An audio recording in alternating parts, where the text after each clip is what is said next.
This afternoon, the most compelling second division promotion race in years, featuring Sunderland and Brighton as the two sides aiming for a place in the first division next season. Brighton are away to Newcastle, and that comes later. We start at the racecourse ground, where Sunderland really have to win to keep alive their chances of going up. In front of Di Davis today, a defence that includes Wayne Cegielski, who did such a splendid job as deputy goalkeeper when Di was sent off last Saturday. Mel Sutton, right-hand man to Arvin Griffiths, takes on the key central role in midfield, while up front there are two 18-year-olds in Peter Williams and Steve Buxton, both very inexperienced. Dixie McNeil has every incentive to get his name on the score sheet. One goal would put him in the elite company of players who have scored 200 league goals. Sunderland's defence, though, has kept a clean sheet in 9 of their last 14 games. Steve Whitworth is a relative newcomer. He was signed from Leicester in March. They'll play 4 in midfield, but Bob Lee, who started his career as a striker, will be looking for chances to get forward in support of Wilf Rostron and young Alan Brown, who has scored in 3 of the last 6 games. And Mr. Scott, the referee today from Nottingham, gets underway a game which Sunderland really must win if they're to give themselves a realistic chance of having a say in the promotion battle. And his whistle sets in motion the last of 42 games for Sunderland, which they hope will bring them victory and a place in the first division. For Wrexham, still a long way to go.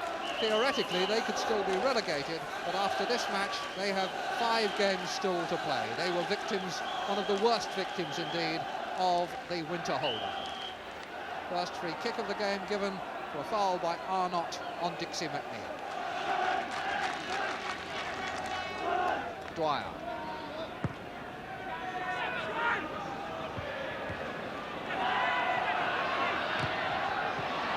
That was neatly done by Elliott.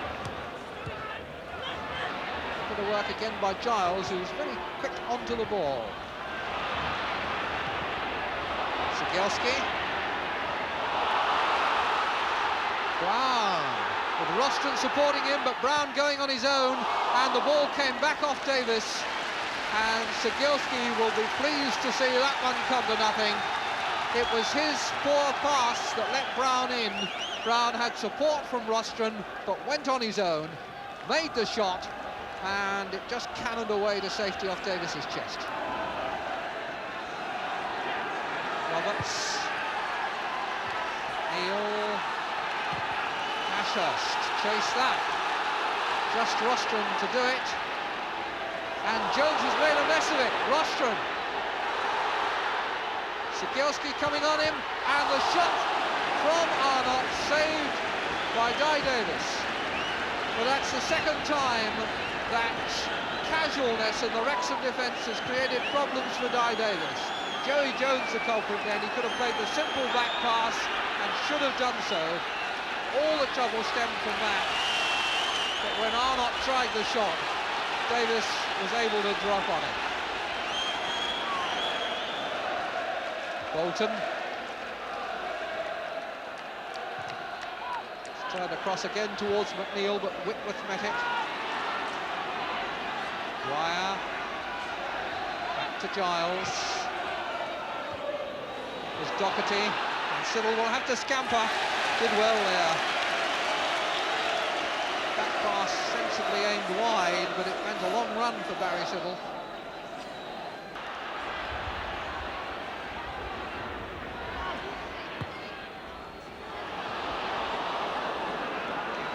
Sutton.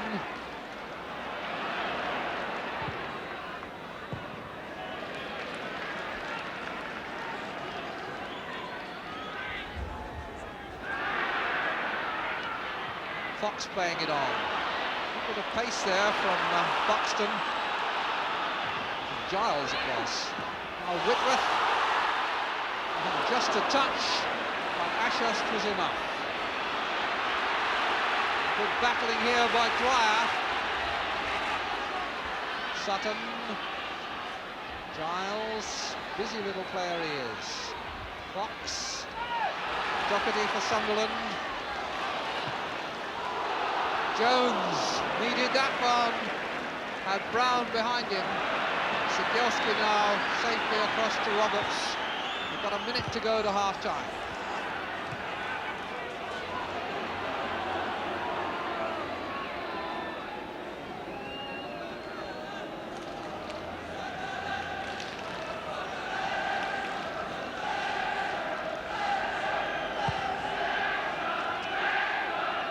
Sutton. Jones. Buckley for Sunderland. Rostron outside him. Sigielski. Straight to Arnott. Bolton. Rostron. Arnott. Brown. Lee's header. Away by Dwyer, chased out by Giles, and the half-time whistle goes with the score 0-0. And to be absolutely honest, Sunderland have only looked like scoring when Wrexham have been making mistakes at the back. Joey Jones played one square that was dangerous, and Sigielski also a not very good ball that let in Arnott, but both chances squandered by Sunderland. A 0-0 scoreline at half-time is a pretty fair reflection of the first half. Join us again in a few moments. Welcome back to the racecourse ground, where a blank score sheet means that we are certainly in for a very tense second half. Sunderland with so much at stake here. This is the 6th time since the war that they've had crucial issues at stake in their last match of the season, and on the 5 previous occasions they've always been disappointed. Bolton, scorer of the only goal when the teams met at Roker Park back in March. Now Rostron policed by Sigielski, and then foul. Sigielski fell on him and held Rostron's leg as Rostron tried to get up.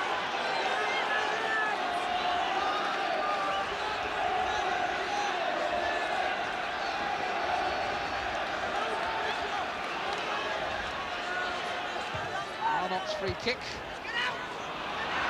Fox. Stole away by Elliott. And Elliott made a good tackle. He's very quick over the ground, and he timed the tackle at the first opportunity.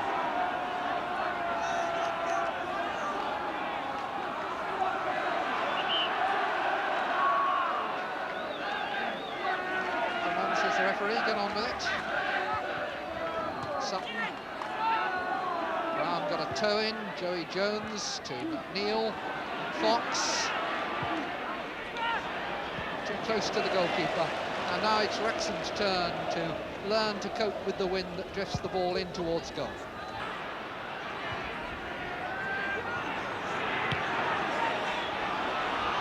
Whitworth. Fox. Giles. Fox. Sutton.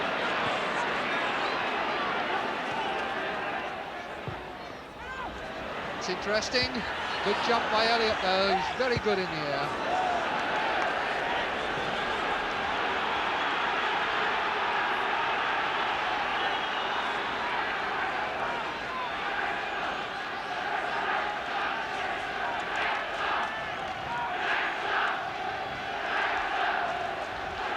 Buxton playing it back.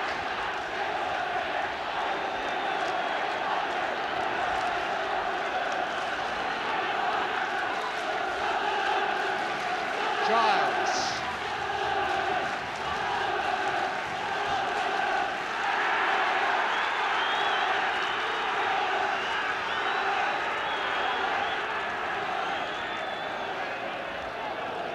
Giles again, Buxton again rather. He's gone round his man well here. Whitworth has to put it out for the corner. That's Steve Buxton.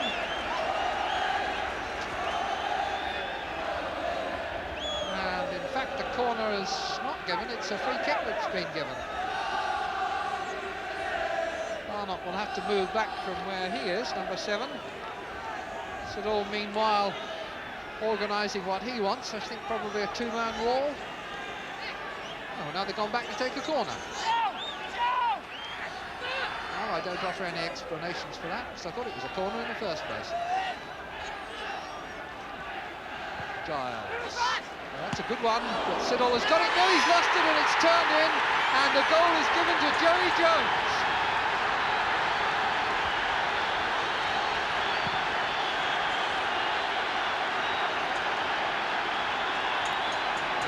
Well, the corner was swung in there, and Barry Siddle looked as though he'd got it, but somehow or other it slipped out of his hands, and in the scramble, Joey Jones got the final touch.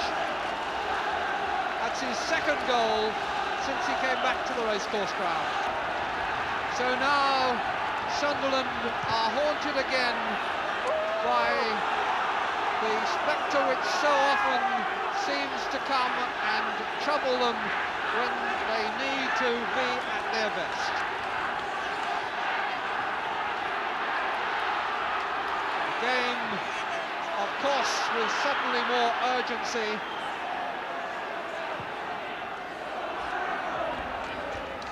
But it's not an unfair reflection of the way play has gone so far, because Sunderland, for all their efforts, have lacked penetration, and Wrexham have played some very cool and controlled football. The longer the game has gone on, the more the tension and nerves have shown, and the more Sunderland have been tempted to kick it and rush after it. Now Lee.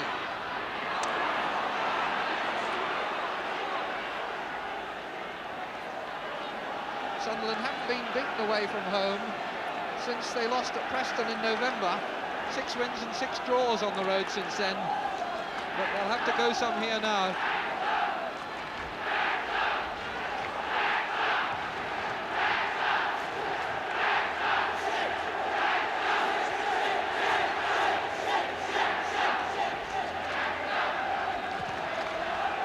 Quarter of an hour gone in this second half, and 1-0 to Wrexham. A mass of Sunderland fans in good voice.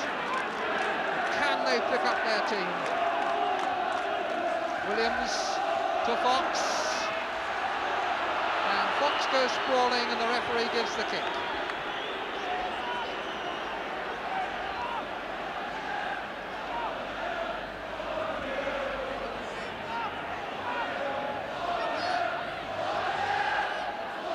Fox himself is going to take it. Buxton has made a run. Oh, goes back again. Joey Jones has made a run, taken that position on the penalty spot. Lee got the header in, but there was an offside flag which came to Sunderland's rescue anyway.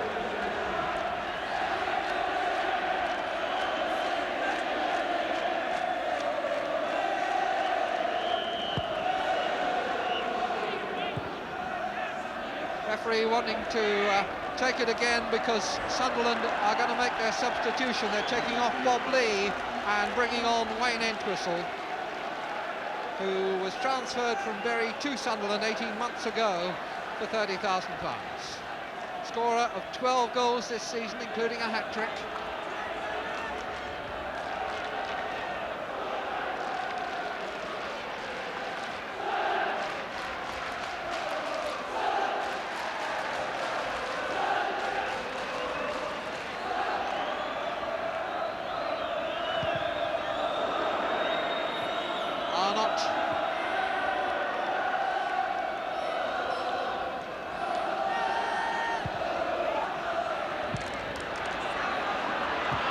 Was fouled there by Jones.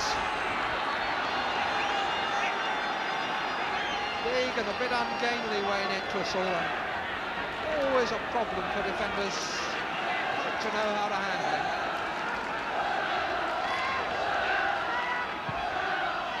Didn't get the pass he wanted there, but the foul given against Ashurst on, I think, Sikierski. Sutton having a word with Ashurst as he goes back upfield, and he's now being called back to Mr. Scott to have his name taken. Yellow card for Jackie Ashurst.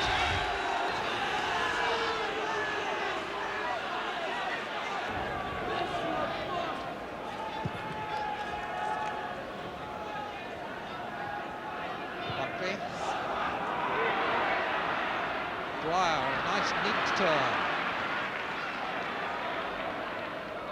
Ball out. Whitworth to Arnott. McNeil. Fox. Sutton to his right. Sigelski coming as well. Fox tries the shot.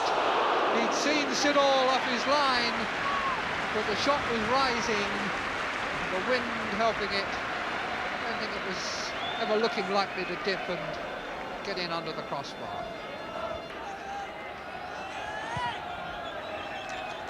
There's no lack of commitment and endeavour from Sunderland, but somehow you feel that the craft isn't really there. They're not opening Wrexham up with the kind of efficiency and invention that you would look for a side with aspirations to First Division status.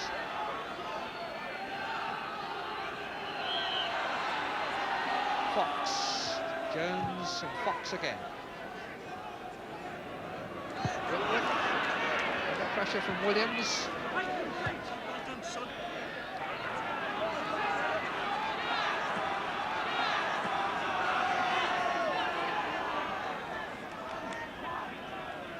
Quarter of an hour to go now. Elliott, Whitworth, Roberts, Dwyer. He's had a very good game down that left side for Wrexham, now finding Giles, who's also been very busy and active.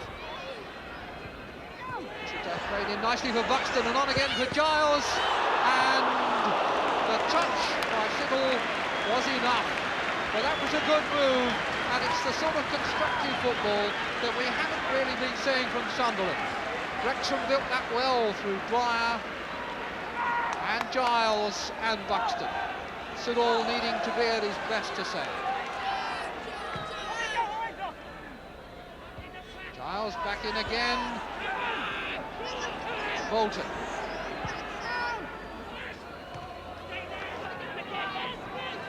Williams for Sutton and on for Giles. Dixie McNeil on a diagonal run into a good position, but Elliott was firm and resolute in the header and anyway was fouled.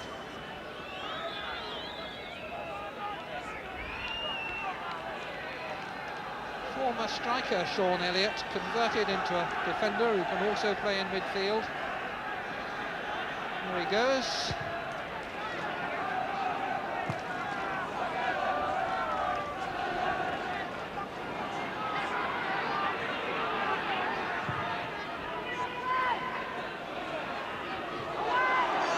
Roberts. Second thoughts about that.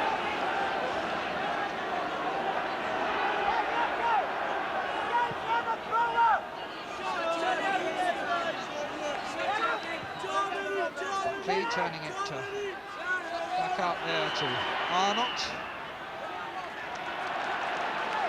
Free kick is given. Obstruction.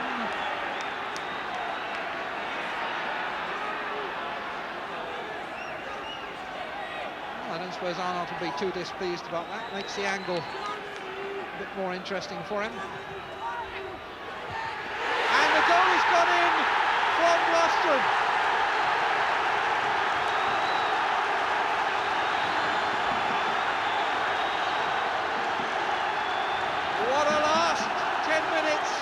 Sets up. The referee opened the angle for Rostron's for Arnott's free kick, and when he drove it in, Rostron, not the tallest of players, got the header. 10 minutes to go. Wilf Rostron's 11th goal of the season.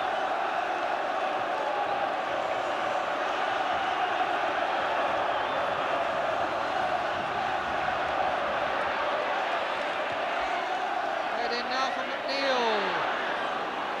Siddall.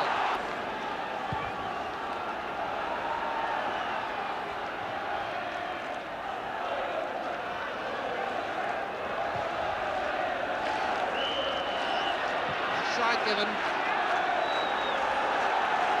8 minutes to go.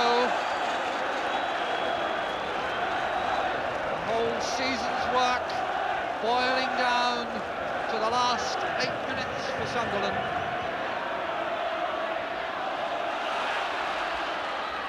Their future, of course, turning not only on what happens here but elsewhere, but they must make sure that they give themselves a chance, and to do that they really need to win. Giles, get that in. Oh, and he's made a good break here. In the middle, Buxton and McNeil. McNeil! Barry Siddall, a marvellous save to deny Dixie McNeil his 200th league goal. It was a lovely cross. McNeil met it with the kind of header that has brought him a lot of his previous 199, but he hasn't always had to face goalkeeping with the quality that Siddall produced there.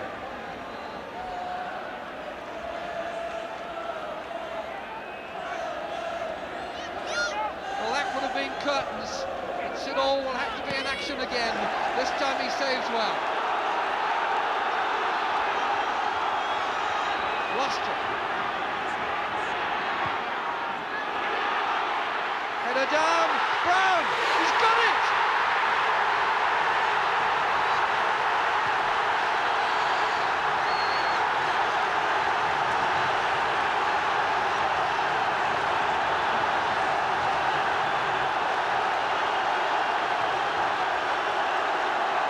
It's carnival time at the racecourse ground. In 60 seconds, Siddall at one end and Brown at the other have turned the game. Siddall, a brilliant save, then a catch from the corner. From there, it was just Rostron, Entwistle, and Brown the final touch. 2-1, 6 minutes to go.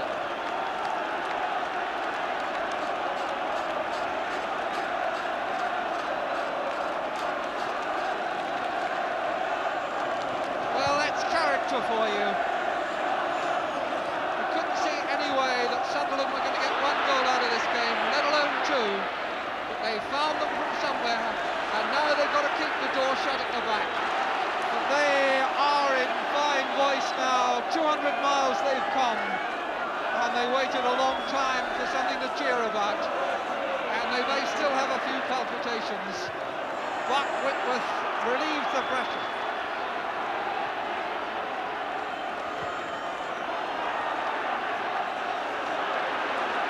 Bolton.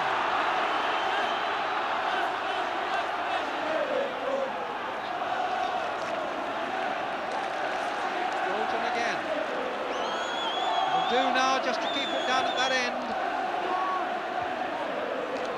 They must also, I suppose, be conscious of goal difference. They've been caught offside here.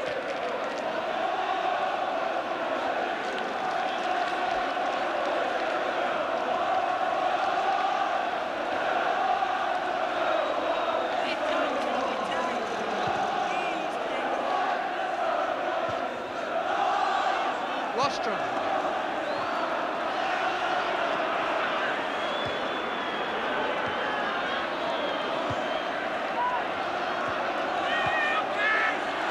Rostron again, 3 minutes left. Buckley.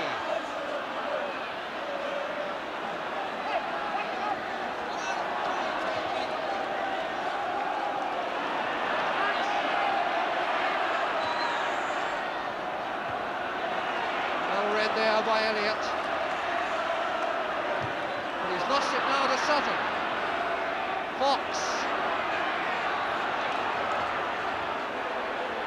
run all the way by Doherty. Missed his kick at the end, but he'd done what he most needed to do, and he gets another chance to get it away. Now Rostron. Just whistled away, Matt. Entwistle comes to collect.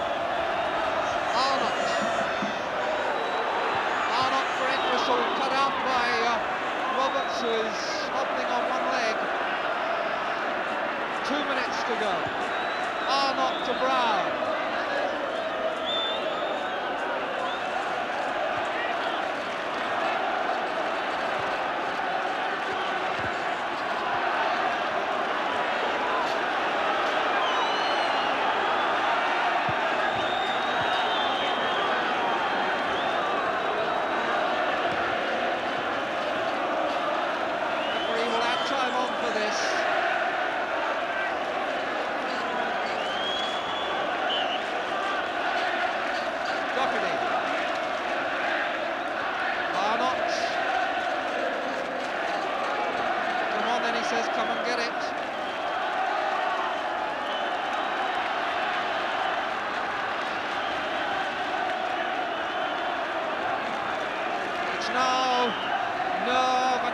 atmosphere, this.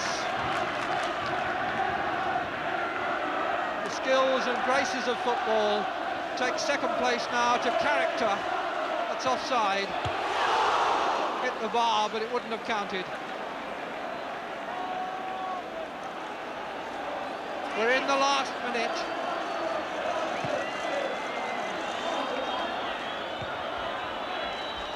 Sunderland fans want most of all now to hear that final whistle. Giles. Buxton in the middle calling for one.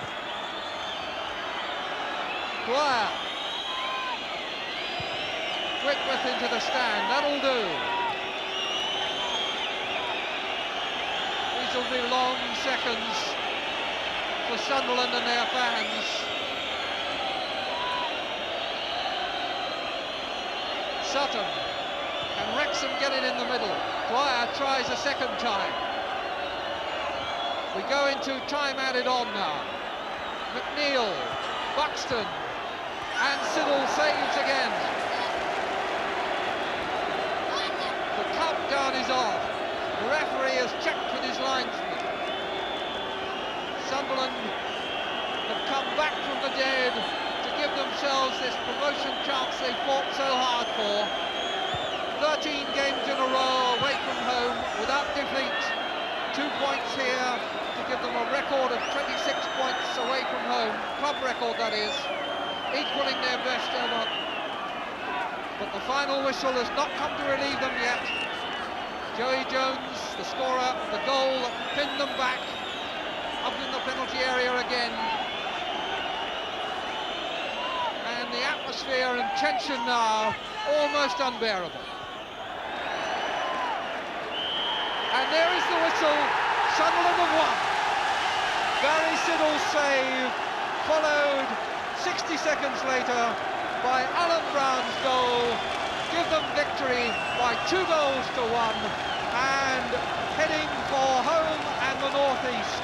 The Sunderland fans will know that their team have done everything that could have been asked of them. They have come to the racecourse ground where not many teams win, gone a goal behind, and then snatched a memorable, magnificent victory.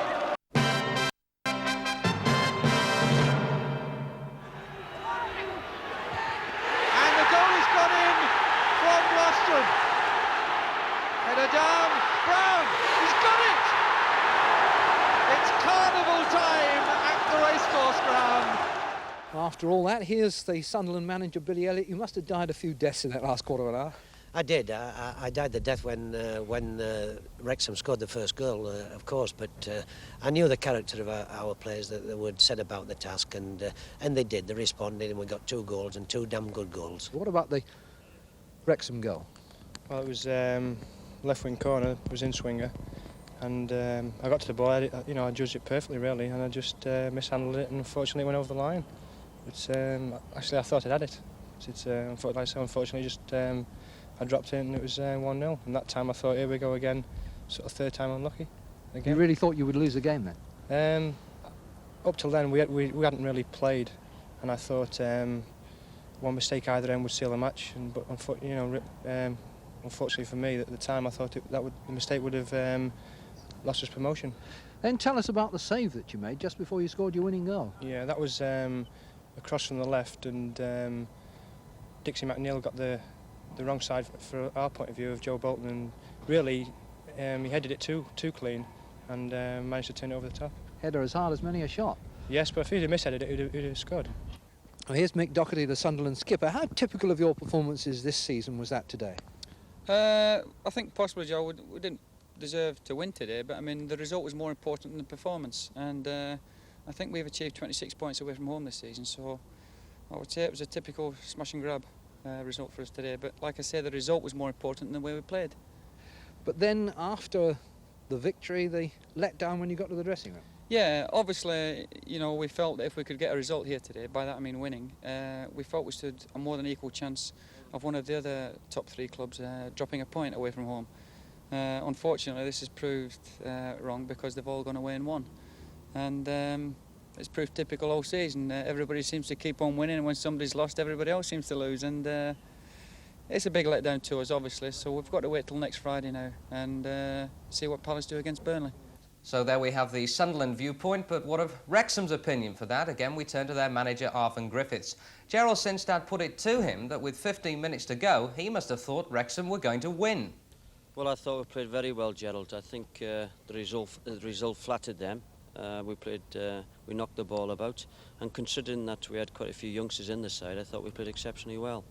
Now, when a team comes back like that, then to score two, do you blame yourselves? I think so. I thought we were undisciplined. I would argue with a free kick that led to the first goal. Having said that, I think you've got to give them credit for coming back. Their attitude was right, but actually they disappointed me as a side because I thought they didn't put anything together at all. But once they got the first goal, I think if anything, anybody won that game, it was the crowd. You've played them now twice in a matter of a couple of months. Do you see them as a promotion side? Well, I believe Crystal Palace need a point to go up. I think they'll get that point. And I firmly believe that the three teams that have gone up are the best teams in the league.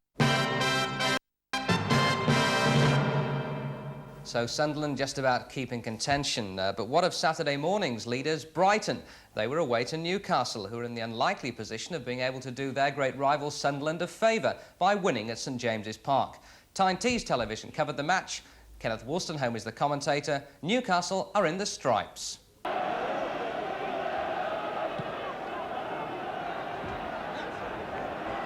Catlin putting it back. Sullivan trying to bundle his way through, and once again Newcastle United not looking all that happy under pressure, and the Brighton supporters behind the goal to our left looking very happy about things. Peter Sayre, Welsh international, signed from Cardiff, going to take this corner. Cardiff, no doubt, is a dirty word to any Sunderland fan watching. Catling getting it in. Maybank. And Manners just giving away the third successive corner. And so Newcastle United in trouble.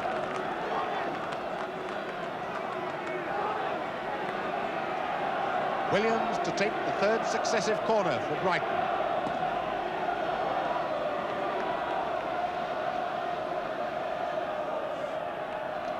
Awful lot of Brighton players pushed forward. Oh, it's a beautiful goal! Magnificently headed by Horton. And as the corner came across, a bit low, a bit short, Horton raced at it at full tilt. Hit it with his head, and it went in like a bullet. Nobody could have stopped that. 12 minutes gone, and Brighton go into the lead. Shoulder taking the corner. And Bartley's hit the mark. David Bartley's header, neatly judged, just dropped onto the top of the crossbar before going over. But he moved well to take that ball right away from all the defenders.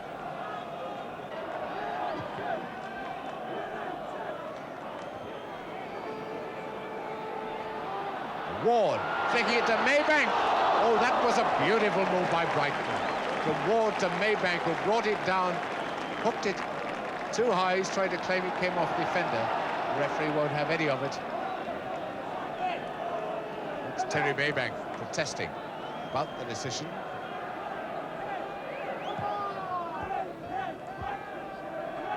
"20 minutes to go for half-time, and O'Sullivan is penalised for Brighton, who lead by 1-0.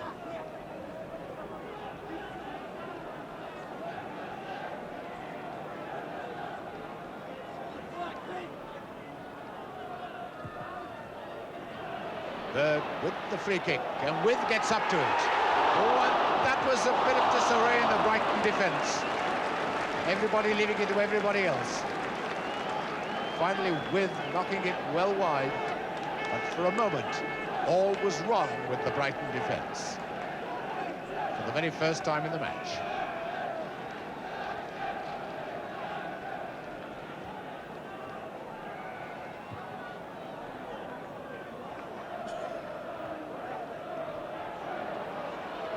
Ward. Beautiful close control by Ward, and it's a goal! Straight under the body of Kevin Carr. He should have saved that one. But Ward certainly deserved that goal for the way he brought the ball under control. Magnificent skills. Carved out the shooting chance for himself. Hit it, not all that well. Carr should have saved it really, and let it slither under his body into the net. So with 26 minutes gone, Brighton are 2 up. Good throw to Manners.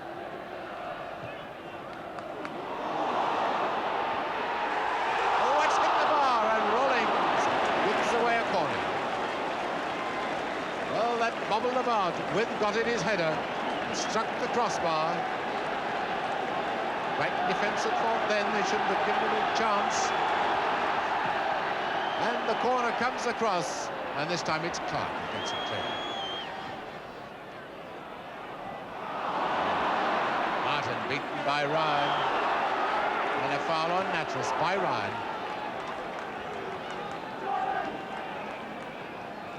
So 5 minutes from half-time. Newcastle United playing with a lot of dash, a lot of heart, a lot of enthusiasm, but not enough skill. And they're 2 down.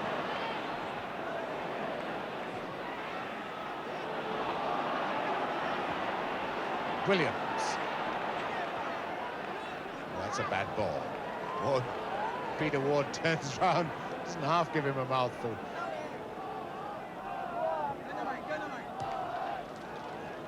Natras lobbing it forward to shoulder. He's asking for too much time. He's a bit lucky to get another chance, and he wastes that as well.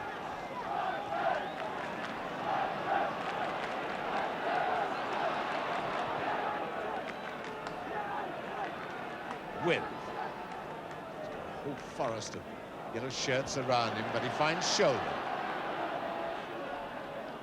Now, Hibbett. That will be a corner kick, the linesman has given.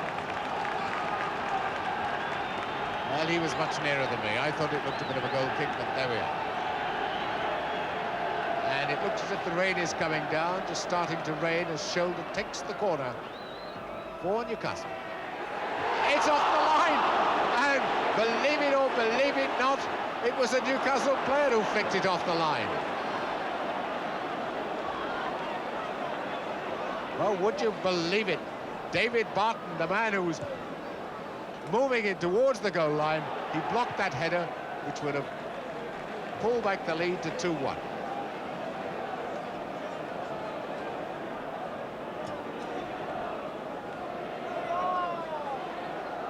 Ward. Back with O'Sullivan. Good challenge that by Connolly.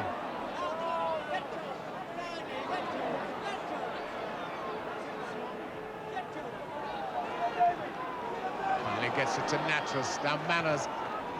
Back with Martin across to Hibbett. Hibbett not stamped his personality on this match as he can do. Now shoulder. Claim for hands, play on, says the referee. Clark it was who blocked the shot. The rain coming down rather heavily now.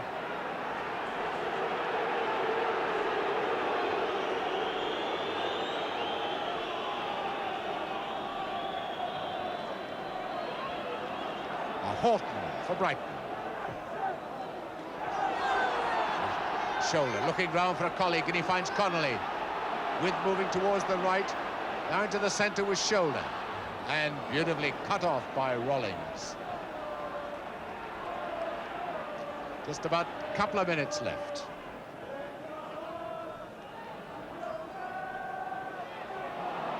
Manners losing out to Ward, who slips it back to O'Sullivan. Now Horton. Brighton look such a composed team.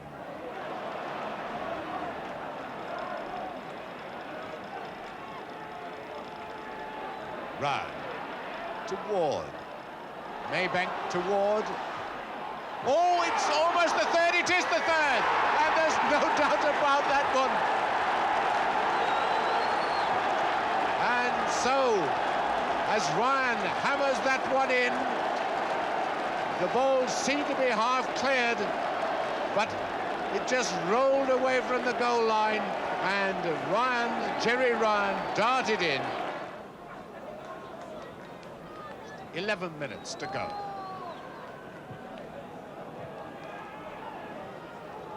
Hibbett finds Connell. With to Hibbett. And neatly intercepted by O'Sullivan. And then carelessly giving it away. Hibbett with Martin, and a goal by Shoulder. And Steele really hammering his defenders because that ball was put in by Martin right along the ground. No Brighton defender moved to it, and Alan Shoulder hit it first time. And all we wait now to signal Brighton's entry into the First Division is the final whistle from George Nolan, the referee from Stockport. The crowd have already signalled that they know promotion is won. They're cheering and waving their scarves and flags. And Newcastle United now just assuming the role of bit players in this drama at the end of the season. Ward coming in to challenge Hibbett. Up to Shoulder.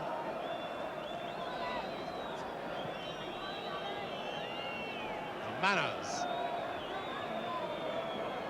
And both sides appealing. It's a corner kick. We've had a minute of injury time. Shoulder going to take the corner kick. And Horton boots it into the crowd. Both linesmen have signalled 45 minutes are up. The referee's given his thumbs up to them. And any second now, the whistle has gone and Brighton have made it. They are in the First Division.